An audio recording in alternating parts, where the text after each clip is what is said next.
The 14th of May 2018, 1825. Article View Option SEOUL, May 14. Yonhap, North Korea's ultimate goal is to become a nuclear weapons state, a former North Korean diplomat said Monday, expressing skepticism over the possibility of the North eventually abandoning its nuclear weapons.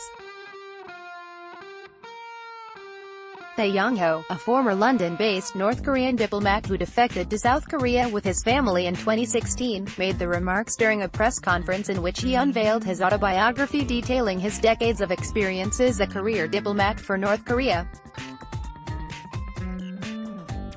It is too early to predict, with 1 month left before the U.S.-North Korea summit, but I think the North will move toward sufficient, verifiable, irreversible dismantling, which is to sufficiently reduce threats from nuclear weapons, rather than seek complete, verifiable and irreversible dismantlement, CVID, he told reporters. The final destination that the North is headed for is not to completely dismantle its nuclear weapons program but become a nuclear weapons state covered by the paper called denuclearization, he added. His remarks come as North Korea and the United States are preparing to hold unprecedented summit talks scheduled for June 12 in Singapore.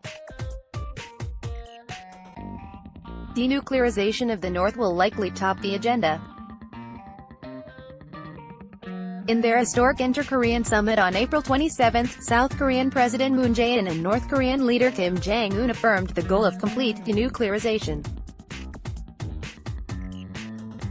South Korea and the U.S. have pushed to rid the North of its nuclear weapons program in a CVID manner. The North reportedly suggested a need for phased and synchronous measures for denuclearization.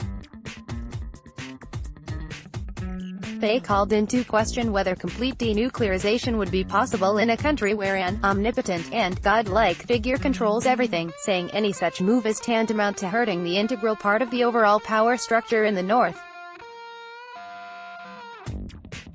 Kim Jong-un said during a party meeting on April 20 that nuclear weapons are a treasured sword for protecting peace. He also said that they are the strongest assurance that guarantees the most respected and happiest life on Earth, he said.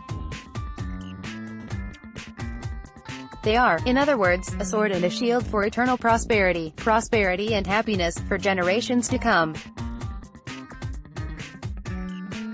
He will never give them up. They emphasized that one of the most important preconditions that the North wants in exchange for denuclearization is security assurance for the Kim regime, a demand he suggested would be hard to satisfy. Without security assurance for the regime, the North would not accept CVID, he said. But the security guarantee that the North is talking about is to make it possible for the Kim Il-sung family to perpetuate its rule through succession. It would be something totally unacceptable for the North if it ends up collapsing the absolute power structure of the North, he added. Kokubit.yna.co.kr. End.